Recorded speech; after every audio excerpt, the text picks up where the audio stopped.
The church I go to, every Mass says a prayer that starts like this: Almighty Father, you have created us for some definite purpose. Grant us the grace to know the path you have planned for us in this life and to respond with a generous yes. My mission for the last quarter of my life and the purpose of Christian Teams Excel is to help people and businesses and churches and organizations discover and fulfill the answer to that prayer. So let me tell you, let's just break that down a little bit. You were created for some definite purpose. Yes, you and your business or your church or whatever it may be, we all have a life. And so do organizations. They have a life.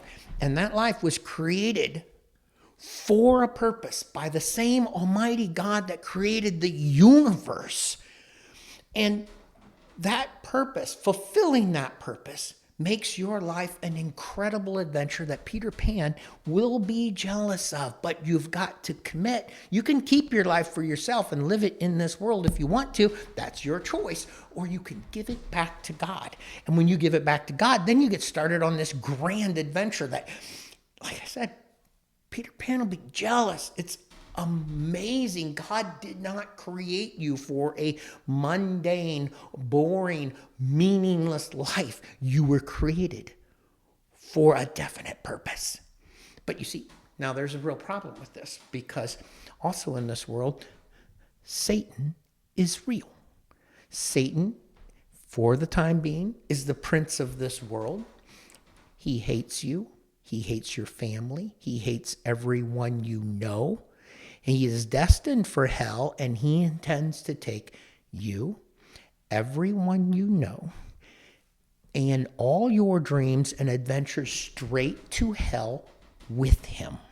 And he's doing a pretty good job, because really, all he has to do, we all sin, right? So we're starting out in his corner, and then he fills this world with this noise and busyness, and we can't hear the message of salvation, and we can't function. We're so busy. And then he makes us think that if we just have our own way and do our own thing and have our own fun, that we're going to have a great life here on earth. And what we really see, look around you.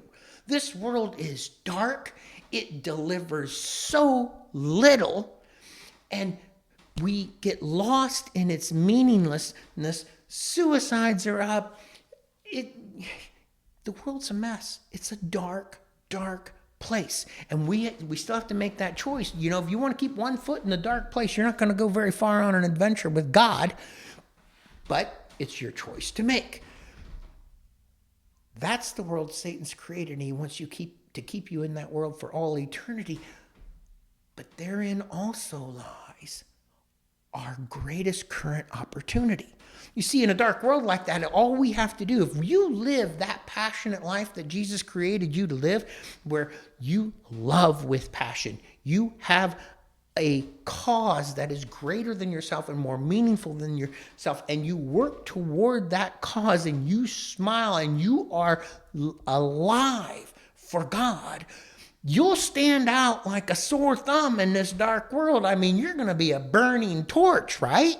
So people will see you for miles around. You don't have to get a megaphone and preach the gospel of Jesus Christ on the corner. Not that I say that's a bad thing. You don't have to do that. All you have to do is live a life with the power and joy and excitement and passion of Jesus Christ, and people will seek you out. And when they do, you say, oh yeah, I'd say, you go live for Christ.